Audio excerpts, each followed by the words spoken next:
The courtroom smelled of stale tobacco, floor wax, and the nervous sweat of men who knew they were losing. The air conditioning had failed hours ago. It was a humid July afternoon in the southern district of New York, and the heat pressed against the high windows like a physical weight. Dust motes danced in the shafts of light that cut through the haze, illuminating the grim faces of the jurors. Everything had stopped. The stenographer's fingers hovered over the keys. The prosecutor, a man who had built his career on putting names like this in cages, leaned forward, his knuckles white as he gripped the edge of the mahogany table. The gallery, packed with reporters, wives, and silent men in sharp suits, held its collective breath. In the center of it all sat a man who looked like he was waiting for a train, not a life sentence. He didn't fidget. He didn't whisper to his attorney. He didn't look at the judge. He was looking at the jury foreman. He was studying the man's throat, the way his throat moved when he swallowed, the way his hand shook just slightly as he held the folded piece of paper. This was the moment, the pivot point, the split second where a life either continues or ends. The judge cleared his throat. The sound echoed like a gavel strike in the silence.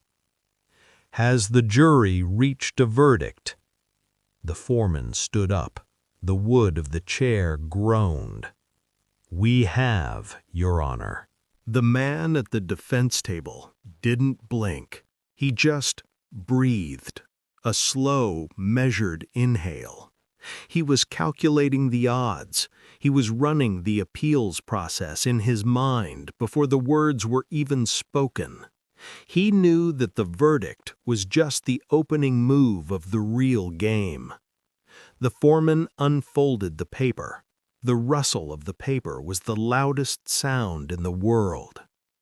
On the charge of conspiracy to violate the federal narcotics laws, the prosecutor smiled, a shark smelling blood. The man at the defense table tightened his jaw, just once, a ripple of tension that disappeared as quickly as it arrived. "We find the defendant."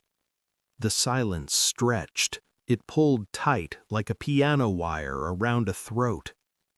If you're drawn to the untold power stories of Harlem and the men who ruled without noise, you're already in the right place. This is Bumpy Johnson Files. Subscribe and tell us in the comments where you're watching from and what time it is right now. Guilty. The word didn't land with a bang. It landed with a thud, a heavy, dull impact that seemed to suck the oxygen out of the room. Reporters scrambled for the doors. The gavel banged, a chaotic rhythm of order trying to assert itself. The prosecutor shook hands with his colleagues. But the man at the defense table didn't slump. He didn't put his head in his hands. He stood up. He buttoned his jacket. He turned to his lawyer, who looked devastated, and he spoke. "Don't worry," he said. His voice was low, steady, and terrifyingly calm. "They just gave us the grounds for the appeal. They didn't read the footnotes."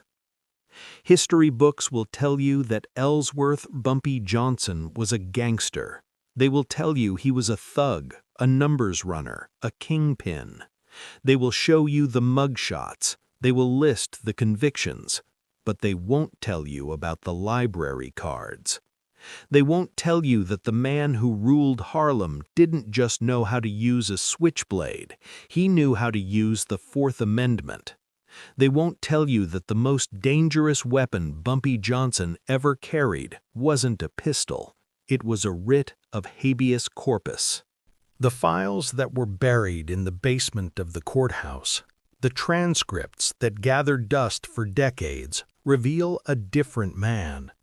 A man who treated the American legal system not as a source of justice, but as a complex machine that could be dismantled piece by piece if you had the patience to read the manual. This story isn't about the crimes, it's about the courtroom wars. It's about how a black man in the mid-20th century, with the entire weight of the federal government on his neck, taught himself to be a better lawyer than the men paid to prosecute him. This story will change how you understand power, because true power isn't avoiding the law. True power is understanding it better than the people who wrote it. But before the strategy, you have to understand the fear. The fear wasn't about prison. Bumpy had seen the inside of a cell before. He knew the routine. The fear was about helplessness. Imagine sitting in a room where everyone is speaking a language you don't understand, a language of Latin phrases, procedural rules, and statutes. Imagine knowing that your life is being traded and bartered in that language, and you are mute. That was Bumpy in his early years. He watched friends go away for 20 years because they had a public defender who didn't care. He watched men get framed because they didn't know they had the right to say no to a search. He felt the cold, sharp edge of vulnerability. He realized that the street code, silence, loyalty, and toughness didn't work in a courtroom. In a courtroom, silence was an admission. In a courtroom, loyalty was conspiracy. He hated that feeling, the feeling of being a pawn. He would come home late at night, the adrenaline of the streets fading, and sit in his armchair. The city outside was asleep, but he was awake. He was angry. Not the hot, explosive anger of a street fight, a cold, simmering anger. He realized that the police were just the brute force. The real enemy was the pen, the judge's pen, the prosecutor's pen.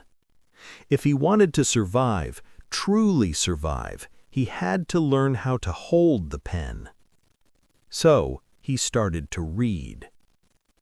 It began as a necessity, a way to understand why his friends were disappearing, but it became an obsession. He didn't go to law school, he couldn't, but he built a law school in his living room. He bought Black's Law Dictionary. He bought the Federal Rules of Evidence. He subscribed to legal journals. While his lieutenants were out collecting number slips, Bumpy was highlighting case law. He began to see the matrix. He began to see that the law wasn't a solid wall, it was a net, and nets have holes.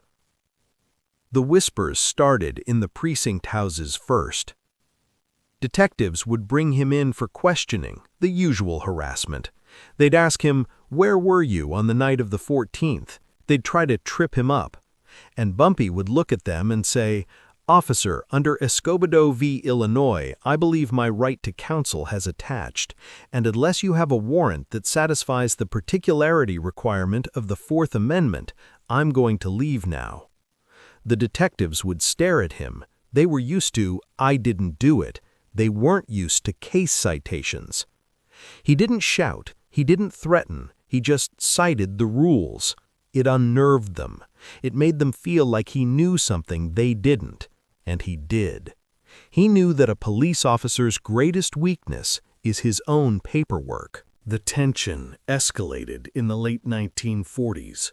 The government was tired of the cat-and-mouse game. They wanted a trophy. They wanted Bumpy Johnson's head on a pike. They launched a coordinated legal assault. It wasn't just one case. It was a barrage. Tax evasion, conspiracy, narcotics, disorderly conduct. They tried to bury him in paper. Every week, it seemed, there was a new subpoena, a new grand jury. Most men would have folded. They would have taken a plea deal just to stop the bleeding. Bumpy went on the offensive. He hired the best lawyers money could buy, yes, but he didn't just let them work, he managed them. He would sit in the strategy meetings, correcting his attorneys. "No," he would say, pointing to a brief, "that precedent is from the Second Circuit. We need to cite the Supreme Court ruling from 1938. It's stronger." His lawyers were stunned. They were being schooled by their client. But the government had infinite resources, and they had a new weapon, the conspiracy charge. Conspiracy is the prosecutor's darling. You don't need to prove the crime happened, you just need to prove two people talked about it. It is a ghost charge, hard to see, harder to fight. They built a case that relied on the testimony of a broken man, an informant, a low-level dealer named Red, who was facing life in prison unless he gave them Bumpy. Red talked, he sang, he invented conversations that never happened, he placed Bumpy at meetings he never attended. The trial was set, the trap was sprung. Bumpy knew this was different. This wasn't a skirmish, this was the war. He spent weeks preparing, he barely slept, he lost weight, his eyes were shadowed but burning with focus. He knew that Red was lying, but proving a lie is the hardest thing to do in a court of law. The trial began. The prosecution laid out their story. It was compelling. It was dramatic. They painted Bumpy as a puppet master, pulling the strings of a global heroin empire. Then came the cross-examination of Red. Bumpy's lawyer stood up, but Bumpy had written the questions. They didn't attack Red's character, they attacked his memory. "You said the meeting was on January 12th. Yes. And you said it was snowing. Yes, a blizzard. And you said you saw Mr. Johnson arrive in a black Cadillac. Yes, clear as day." The lawyer pulled out a piece of paper, not a police report, a weather report from the U.S. Weather Bureau. "On January 12th, the lawyer read, the temperature in New York City was 52 degrees. There was no snow, there was rain." The courtroom went silent. Red stammered. He looked at the prosecutor. The prosecutor looked down at his shoes. "And," the lawyer continued, "Mr. Johnson's Cadillac was in the repair shop from January 10th to January 15th. We have the receipt." It was a surgical strike, precision violence. Bumpy sat back. He didn't smile. He just watched the jury. He saw the doubt creep into their eyes. He had delayed the payoff. He had let the prosecution build their castle just so he could pull out the cornerstone. But the system protects its own. Despite the lies, despite the weather report, despite the receipt, the judge gave instructions to the jury that were unfavorable. He told them to focus on the totality of the evidence, not just the discrepancies.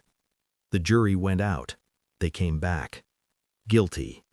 It felt like a betrayal of physics. He had proven the lie, but the lie had won. This is where the twist happens. Most men, upon hearing guilty, stop fighting. They accept the sentence, they go to prison and count the days. Bumpy Johnson stood up and filed a notice of appeal before the bailiff had even cuffed him. He didn't see the prison sentence as a defeat, he saw it as a change of venue. He went to Alcatraz, and in Alcatraz he became the most dangerous legal mind the prison system had ever seen. He didn't just work on his own case, he worked on everyone's. He set up a legal clinic in the prison yard. He taught inmates how to file motions. He taught them about due process. He taught them how to sue the prison for better conditions. The warden hated him, not because he was violent, Bumpy was a model prisoner, but because he was burying the warden in paperwork. Bumpy filed writs. He filed motions for retrial. He filed complaints about the food, the heating, the medical care. And he won. He won small victories, a new hearing here, a reduced sentence there. He turned the prison administration against itself. He made it so expensive, so exhausting to keep him there, that they eventually just wanted him gone. He proved that you don't need a badge to enforce the law. You just need to know it better than they do. When he was finally released, years later, he walked out of the prison gates carrying a box.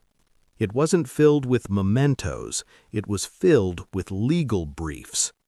He returned to Harlem not as a conquered king, but as a sage. The young hustlers looked at him and saw an old man. They didn't understand. They didn't understand that he had fought the United States government in their own arena, with their own rules, and he was still standing. He had turned the courtroom into his street corner.